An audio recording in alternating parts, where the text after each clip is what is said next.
देखिए ये सिर्फ भाजपा प्रवक्ताओं का हाल नहीं है, जैसा आपने कहा एंकर्स का भी।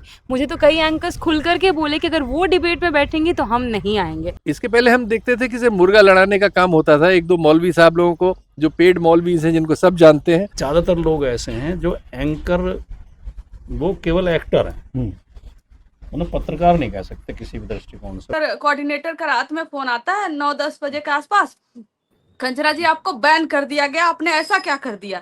मैंने बोले मैंने तो कोई गुनाह नहीं किया। और ये कौन बैन किया? बोले बीजेपी वाले बैन किया। ये भाषा का प्रदूषण तो फैलाते ही फैलाते हैं, विचार का प्रदूषण भी फैलाते हैं। ये जनता का शत्रु है, ये पावर को एम्पावर कर रहा है, उसी को और तुम संबल दे रहे हो और अपने को पत्रकार कह रहे हो। तो ये तो मीडिया हाउसेस एक तरफ हो गए, और जो भी एंकर्स हैं, मैं आपको एकदम क्लियर बता दे रही हूँ, they are very casteist in approach. और उनको दिक्कत है कि जब मैं सामाजिक न्याय से जुड़े मुद्दों को उठाती हूँ और अपने आप को असर्ट करती हूँ, बहुत दिक्कत। न्यूज स्टूडियो से गोदी मीडिया तक 11 सालों में कैसे बदल गई भारतीय टीवी की खबर। नमस्कार, मेरा नाम हैदर अब्बास नकवी है और आप लोग मुझको इस वक्त द स्वतंत्र पर देख रहे हैं। आज हम चर्चा करेंगे कैसे भारत की गोदी मीडिया का प्रभाव शुरू हुआ, उसका कारण क्या रहा और हाल के बिहार चुनाव में मीडिया ने कैसे कहानी बदल दी। 11 साल में स्टूडियो का सफर समझिए।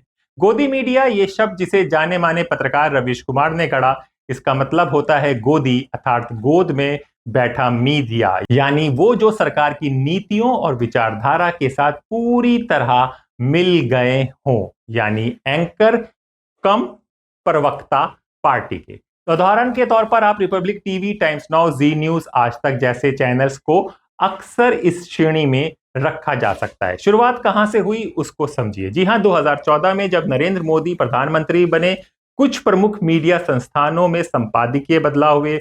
पुराने संपादक जो उदार दृष्टि रखते थे हटाए गए और नए एंकर, नए संपादक चैनल में उभरे जो भाजपा की विचारधारा के अनुकूल थे। ये परिवर्तन इस बात से स्पष्ट है कि बहसें अब हिंदू मुस्लिम स्लाइस, देशभक्ति और सरकार के पक्ष में कटु संवादों की ओर झुकने लगी। सर, 2014 के बाद हम लोगों ने एक परिवर्तन देखा कि जो मीडिया है वो विपक्ष से सवाल पूछता है जी। और फिर प्रधानमंत्री मोदी ने कई एंकरों को ट्विटर में फॉलो भी कर लिया और ऐसे में अचानक से कंचना यादव और प्रियंका भारती आ जाती हैं तो बड़ी घबराहट सी हो गई होगी मीडिया। जी, क्योंकि मीडिया को क्या होता था, उसने एक सरल फार्मूला क्या था कि जो अभी राजनीति है, ये राजनीति क्या करती है कि समस्याओं को हल करने का कोई रास्ता बताने की जगह एक दुश्मन खड़ा करती है आपके ही बीच में से, और उस दुश्मन को दुरुस्त करने के नाम पे सत्ता में बार बार आती रहती है। और ये बहुत सरल है। अगर बहुमत की आबादी को डराया जाए किसी अल्पसंख्यक आबादी से, और उसे आज से 20 साल बाद, 50 साल बाद, 100 साल बाद या पिछले 100 साल 200 साल के खतरे बता के उसको डराया जाए कि ऐसा हो जाएगा, वैसा हो जाएगा, तुम्हारी औरतों को कोई ले जाएगा, बेटी को तुम्हारी ये कर देगा, वो कर देगा, तो इससे क्या होगा कि राजनीति तो हो सकती है, क्योंकि एक बहुत बड़ी आबादी बहुत सारी सूचनाओं से, इन्हीं के माध्यम से सूचना आती है ना, माध्यमों पर अगर आपका कब्जा है तो आप इस झूठ को प्रसारित कर सकते हैं। तो ये हो रहा है, लेकिन अब इसका प्रतिकार करने जब उन हिस्सों से बच्चे आ जा रहे हैं, पढ़ लिख के काबिल बन के, चाहे परीक्षा में भाग लेके या आप टेलीविजन चैनल में मौका देते हैं, तो वहां आके, क्योंकि इसके पहले हम देखते थे कि सिर्फ मुर्गा लड़ाने का काम होता था, एक दो मौलवी साहब लोगों को, जो पेड मौलवी हैं जिनको सब जानते हैं। सभी चैनल वैसे 4-5 चेहरों को बुला लेते थे। पाकिस्तान से तो एक पत्रकार ने बताया कि पाकिस्तान से जिन लोगों को बुलाया जाता है उनको $, दिए जाते हैं इस बात के कि आपको चैनल पे आके कुछ ऊट पटांग बात करनी है, उसके बाद हम यहाँ से ढेर सारी बात करेंगे और हम जीत गए टाइप होगा और $200-250 हम आपको पर हियरिंग दे देंगे। तो ये सब हमने किया ना, हमने मीडिया तो हमारा हमने क्या बना लिया, ये तो जनता का शत्रु है, ये मीडिया नहीं है, ये जनता का शत्रु है। इसका काम है गरीब और साधारण और जनमानस को एम्पावर करना। ये पावर को एम्पावर कर रहा है, जिसके पास वैसे ही सब कुछ पावर है, सारा पैसा उसके पास, सारी एजेंसी उसके पास, सरकार उसके पास, पुलिस उसके पास, मिलिट्री उसके पास, उसी को और तुम संबल दे रहे हो और अपने को पत्रकार कह रहे हो। पता नहीं भाई, हम लोगों को तो हमारे बुजुर्गों ने ये सब नहीं पढ़ाया था। जी हां, समय अनुसार टीवी डिबेट्स थिएटर की शक्ल लेने लगे, जहां एंकर और प्रवक्ता भावुकता, नाटकीयता और एक तरफा बयान पर निर्भर करने लगे। रिसर्च बताती है कि प्राइम टाइम डिबेट्स में बीजेपी समर्थक या विपक्ष विरोधी सामग्री 60% से अधिक रहती है। वरिष्ठ मीडिया शोध में भी इस बदलाव की ओर पुष्टि की गई है कि मीडिया ने संवाद की जगह नाटकीयता चुनी है। मीडिया में जो चैनलों में ये जो तथाकथित एंकर नाम के प्राणी आए हैं, इन्होंने पत्रकारिता का स्तर और भाषा का स्तर बहुत गिरा दिया। इनमें 10 या 15%, 20% तो गंभीर लोग हैं जो अध्ययनशील प्रवृत्ति के हैं, जिनके पास नॉलेज भी है, जिनके पास समझ भी है। लेकिन ज़्यादातर तो ऐसे हैं क्योंकि हमारा आप तो उन्हें बहुत नज़दीक से देखते हैं और मैं तो बहुत ऑब्जर्व करता हूँ इस बात को। ज़्यादातर लोग ऐसे हैं जो एंकर, वो केवल एक्टर हैं, उन्हें पत्रकार नहीं कह सकते किसी भी दृष्टिकोण से। वो जो है वो करके मेकअप करके आते हैं स्टूडियो में और जो टीवी पे चल रहा होता है वो पढ़ देते हैं, और अगर थोड़ा सा सवाल में उन्हें उलझा दो तो किसी सवाल का जवाब नहीं दे पाते।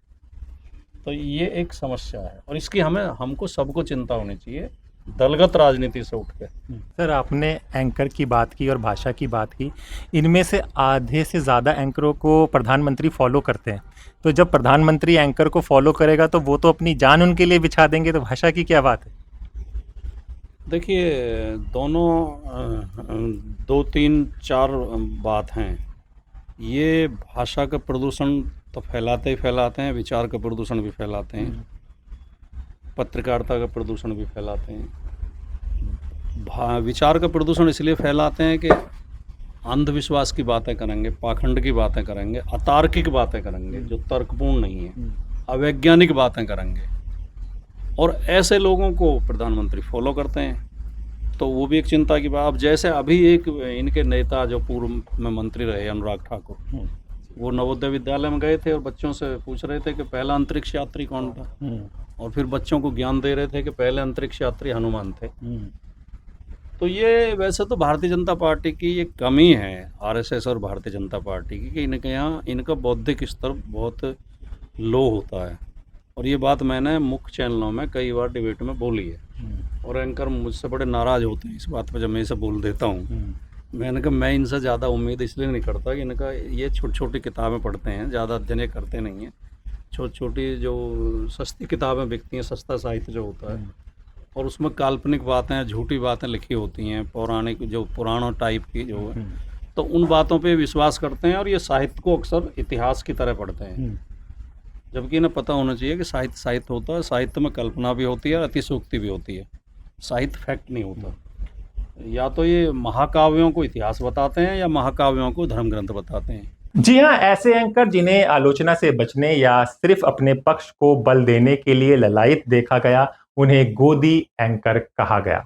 उदाहरण के तौर पर आप देख सकते हैं अर्नब गोस्वामी, रिपब्लिक टीवी के संस्थापक, जिनका शैली उच्च आक्रामक और बीजेपी समर्थक रहा है। नविका कुमार, टाइम्स नाउ की विरोधियों के साथ सख्त संवाद लेकिन बीजेपी नेताओं से नरम रवैया।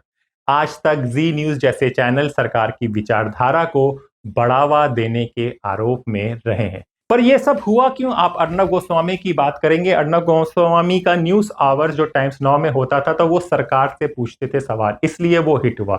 उस वक्त मनमोहन सिंह की सरकार थी, तो उनसे वो लगातार कहते थे कि नेशन वांट्स टू नो, तो लोगों को लगा कि ये असली पत्रकार हैं जो सरकार से सवाल पूछते हैं। लेकिन जब सरकार बदली तो वो भी बदल गए। वो सरकार से अब सवाल नहीं पूछते क्योंकि उस पर मोदी सरकार आ गई है। उन्होंने अपनी शैली सही रखी, यानी कि कांग्रेस या दूसरी जो विपक्षी पार्टी हैं उन्हीं से वो सवाल पूछने लगे कि नेशन वांट्स टू नो।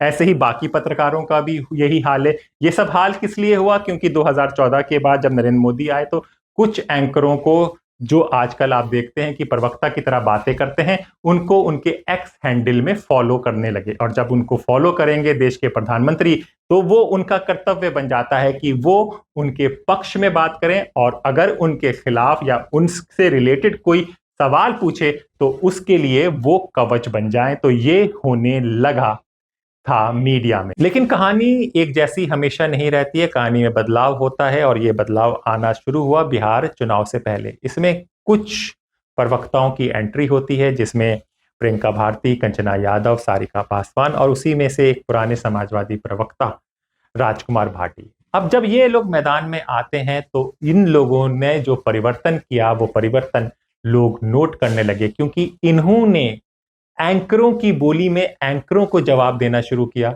इन्होंने जो बीजेपी के प्रवक्ता थे उन्हें जवाब देने लगा, क्योंकि जिस तरह से वो भाषा का इस्तेमाल करते थे उन्हीं भाषाओं में इन्होंने भी बात करने लगी। यानी अब सरकार की बजाय विपक्ष और उनके दृष्टिकोण जवाब अपने अंदाज और विचार से देने लगे। कि जब मोदी जी को गाली देने वाली अब जब वीडियो आया सामने और आप देख रहे थे कि पूरी जो वोटर अधिकार यात्रा थी उसको जो कवर नहीं की जो मीडिया, वो मीडिया उस गाली को लेकर दिन रात चला रही है। मतलब आप पूरे वोटर अधिकार यात्रा को कवर नहीं किए, लेकिन गाली जहां पर आई उसको आप इतना कवर कर रहे हैं कि पूरा वोटर अधिकार यात्रा उससे ज्यादा बड़ी थी।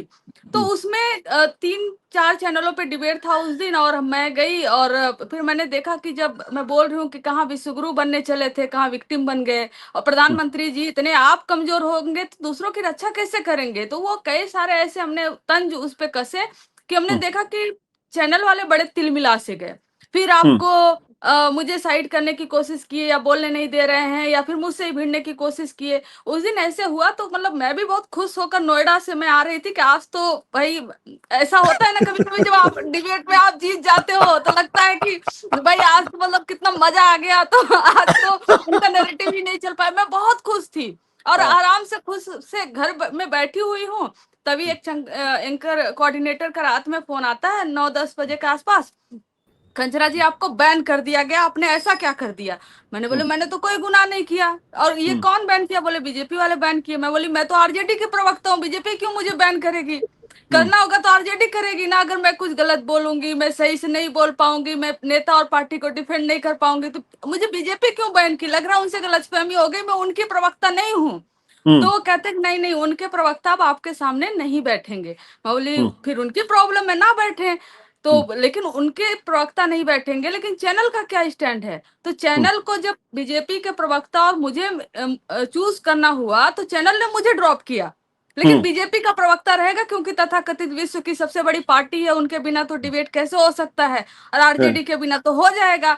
तो मैंने उसी दिन प्रियंका को मालूम है कि मैंने ग्रुप में कम्युनिकेट कर दिया अपने पार्टी को और जिसमें हमारे सारे सीनियर लीडरशिप है। मैंने बोला ऐसे ऐसे हुआ और ये बोल रहे हैं कि हम आपको बैठाएंगे नहीं, और चुनाव तक किसी ने बताया कोऑर्डिनेटर ने कि चुनाव तक आपका प्रियंका का बहिष्कार करने की कोशिश हो रही है। इससे टीवी डिबेट्स में कुछ संतुलन और बहुआयामी वाद विवाद दिखने को मिला। क्या ये मीडिया की वापसी है निष्पक्ष संवाद की ओर, या फिर जो चीजें खुलकर और सामने आई हैं, यानी कि 11 साल में मीडिया में क्या चल रहा था उसके बारे में भी लोग जानने लगे? क्या जातिवाद मीडिया के अंदर भी आ चुका है? कई प्रवक्ताओं ने बताया कि जो मीडिया के एंकर हैं, जो संपादक हैं, सब लोग ऊंची जाति से आते हैं। तो क्या ये ऐसा मुद्दा बन गया है इसलिए देश में सही खबर नहीं पहुंच पा रही है? इस पर भी एक बहस देश में शुरू हो गई। देखिए चैनल ये सिर्फ भाजपा प्रवक्ताओं का हाल नहीं है, जैसा आपने कहा एंकर्स का भी। मुझे तो कई एंकर्स खुल करके बोले कि अगर वो डिबेट में बैठेंगी तो हम नहीं आएंगे, उनके साथ हम नहीं बैठ सकते चैनल पर। ये एंकर्स के बोले हैं, तो ये तो मीडिया हाउसेस एक तरफ हो गए। और जो भी एंकर्स हैं मैं आपको एकदम क्लियर बता दे रही हूँ, they are very casteist in approach. उनको दिक्कत है कि जब मैं सामाजिक न्याय से जुड़े मुद्दों को उठाती हूँ और अपने आप को असर्ट करती हूँ, बहुत दिक्कत। पर जो भाजपा ने आप पढ़ी लिखी हैं तो ये शब्दों को ना ऑडियंस को समझाते चाहिए। जो आपने कहा ना कास्टिज्म अप्रोच, इसका क्या मतलब आप कहना चाह रही हैं? जैसे कि होता है ना कि जैसे मैं देखिए मैं खुद वंचित तबके से आती हूँ, मैं वहाँ पहली पीढ़ी हूँ जो वहाँ तक पहुँच पाई हूँ। उसके बाद अगर मैं वहाँ जा रही हूँ, मेरे नेता को, दलित वंचित तबके से आने वाले नेताओं को, जैसे लालू जी को डिह्यूमनाइज करते हैं, जानवर बोलते हैं कि चारा खाना मतलब जानवर खाते हैं ना, आप डिह्यूमनाइज कर रहे हैं। तेजस्वी जी के लिए गंदी भाषा, अखिलेश जी के लिए गंदी भाषा, मुलायम जी, मायावती जी को तो पूरी कास्टिस्ट टिप्पणी भरी रहती है। तो मैं अगर उसका मुकाबला नहीं करूँगी, उसको अपोज नहीं करूँगी, उसके खिलाफ नहीं बोलूँगी, तो मेरा वहाँ होने का कोई मतलब नहीं है। मैं मीठा बन करके, स्वीट बन करके मैं उनसे बना के क्या करूँ? अगर मेरे समाज को गाली पड़ रही है, मेरे नेता को गाली पड़ी और मैं चुप रह जाऊँ तो ये तो मतलब कहते हैं ना कि धब्बा है मेरे ऊपर। तो इसीलिए मेरी जिम्मेदारी बनती है कि जिस समाज का मैं प्रतिनिधित्व कर रही हूँ, ना उसके लीडर को और ना हमारे समाज को किसी तरीके से नीचा दिखाया जाए। जब मैं जातिवाद की बात करती हूँ तो मुझे ही जातिवादी बोल दिया जाता है। जातिवाद वो होता है कि आप अपने जातियों के लिंक से एक जगह पहुंच जाते हैं और दूसरों को वहां पहुंचने नहीं देते जो डिजर्विंग है। तो हम तो सीधा सवाल ये उठाते हैं ना कि मीडिया जगत में हम डाइवर्सिटी क्यों नहीं देखते, पर एंकर्स तो विचलित हुए ही हुए, इनके भाजपा के प्रवक्ता भी विचलित हो गए। ऑन एयर एक प्रवक्ता मुझे बोले ये डिबेट में बैठेगी तो मैं नहीं बैठूंगा। एक इंस्टेंस और बताते हैं आपको, पुरानी घटना है, हो गया होगा हमको लगता है 4-5 महीना। उस पैनल में एक दलित तबके से व्यक्ति बैठे हुए थे जो कहते हैं ना कि एक विशिष्ट जानकार बना करके बुलाते हैं।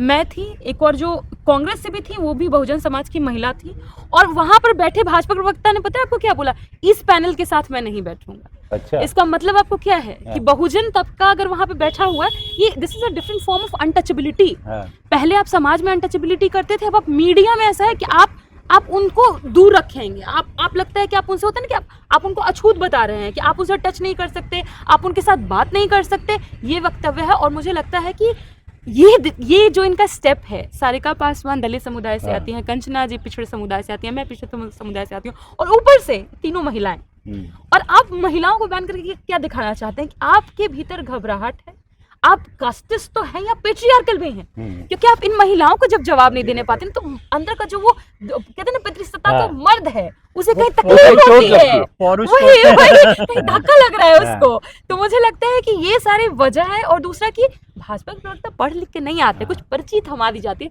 वो पर्ची रट्टू तोता के जैसे पढ़ करके बोलते हैं, पर जैसे हम कुछ बात करते हैं, कुछ आर्ग्यूमेंट्स देते हैं, तुरंत फंस जाते हैं, तो तिल मिला के रह जाते हैं, कुछ कर नहीं पाते। जब कुछ कर, अरे इसका तो ये तर्क हो सकता है ना कि आप पढ़िए लिखिए, पढ़ लिख के आइए, और सबसे पहले अपना कास्टिस्ट प्रतिसत्तात्मक अप्रोच पीछे छोड़ के आइए, तभी आप महिलाओं के बराबर बैठ करके उनका आर्ग्यूमेंट भी कर पाएंगे। आपने प्रियंका भाजपा के प्रवक्ताओं की भी बात की, एंकर्स की भी बात की। कुछ एंकर से तो आप बहुत ज़्यादा भिड़ंत हो गई एकदम। एक दिन मैं एबीपी न्यूज़ पर देख रहा था, एक एंकर से आप एकदम भिड़ी हुई थी और पूरा लेक्चर दोनों तरफ से चल गया जाति का। तो क्यों वैसी स्थिति आई? देखिए, पहला ही सेंटेंस उनका था कि मैं जातिवादी नहीं हूँ, मैं जातिवाद में यकीन नहीं रखती। फिर कहती हैं कि मेरा सरनेम त्रिपाठी और मैं इसको बहुत गौरवान्वित हूँ। सरनेम पे गौरवान्वित होने जैसा कोई बात है क्या? और दूसरा कि जो भी टाइटल आपको मिला, उपनाम मिला, जो जाति आपको मिली, आपने कमाई नहीं थी, you were accidentally born into it, और पर उसका प्रिविलेज आपको जरूर मिला। आप जब उस उपनाम को लेकर के आगे घूमेंगी ना, उससे जातिवाद होगा, आपके लिंक के लोग आपको खींचेंगे आगे। लेकिन अगर हमारा उपनाम हमारे साथ होगा, हमको सिर्फ शोषण ही झेलना पड़ेगा। फिर भी ये जानते हुए हम उस उपनाम के साथ आगे जा रहे हैं, क्योंकि हमारा उपनाम ही हमारी असर्शन है, हमारी पहचान ही हमारी असर्शन है। तो वही जो भी वहां पर हुआ, अब आपने देखा होगा कि आवाज पूरी डाउन कर दी गई। मैंने ये बोला आगे उनको जा करके कि आप वहां पे चित्रा मुर्मू, चित्रा राम, चित्रा पासवान, चित्रा कुशवाहा, चित्रा यादव, चित्रा पाल, ये क्यों नहीं है? ये सवाल तो हम पूछेंगे ना कि 90% पॉपुलेशन ऑफ इंडिया, जो मान के चलिए कि कितने करोड़ों की आबादी है, उनमें आपको एक एंकर्स नहीं मिले, एडिटर्स इन चीफ नहीं मिले जो सो कॉल्ड मेरिट के साथ हों और जो वहां पे बोल पाए, बात रख पाए। सिर्फ कुछ ही जातियां हैं, या जातियां पेट से ही इतना मेरिटधारी पैदा होती हैं क्या? कैसे ये संभव हो सकता है? और पढ़ाई तो सभी कर रहे हैं, शिक्षा सभी को ग्रहण हो रही है। जैसा कि इन्होंने खुद बताया कि आने के बाद से कुछ सुनने को मिला, ये चीजें मीडिया में भी होती हैं। पर मुझे कहती हूँ ना, मनोबल मुझे वहाँ कैसे मिलता है? एंकर्स से मनोबल नहीं मिलता है, मनोबल मिलता है वहाँ जो कहते हैं ना ब्लू कॉलर जॉब्स वाले लोगों से, जो वहाँ के झाड़ू लगा रहे हैं, जो सफाई कर्मचारी हैं। जब मैं जाती हूँ वो बोलते हैं कि दीदी आपको सुनते हैं तो बहुत अच्छा लगता है हमारी बात कोई कर रहा है। अरे वाह। तो वो उससे मेरा मनोबल हाई होता है कि हाँ मैं सही दिशा में हूँ। अगर एंकर से मीठा मीठा बतिया करके अपने नेता को मैं गाली सुनने दूं, वो तो संभव नहीं। अपने समाज को मैं गाली खिलवाऊं, वो मेरे से नहीं होगा, क्योंकि हम जिस दमन को झेल करके यहाँ तक आए हैं, बोलती हूँ ना मैं बार बार कि हमारे कंधे उससे भारी हैं और वो हमें आगे लेकर के जाना है, रिस्पॉन्सिबिलिटी है, उसको पीछे नहीं छोड़ सकते हम लोग। जी हाँ, 11 वर्ष में मीडिया का सफर कहीं शांत पत्रकारिता से ड्रामा स्वरूप गोदी मीडिया तक और फिर प्रतिक्रियावादी बहसों की ओर हुआ। जी हाँ, प्रश्न कई हैं। क्या आपको लगता है कि इंटरनेट और सोशल मीडिया ने ही गोदी मीडिया को चुनौती दी? बिहार चुनाव जैसे पल इसे बदलने की शुरुआत है। अपने विचार नीचे कमेंट बॉक्स पे जरूर दें और अपने दोस्त हैदर अब्बास नकवी को इजाजत दें। फिर होगी मुलाकात ऐसे ही किसी मुद्दे के साथ। तब तक के लिए नमस्कार। हमारे चैनल को कृपया लाइक करें, सब्सक्राइब करें और अपने साथियों से भी जरूर करवाएं। शुक्रिया।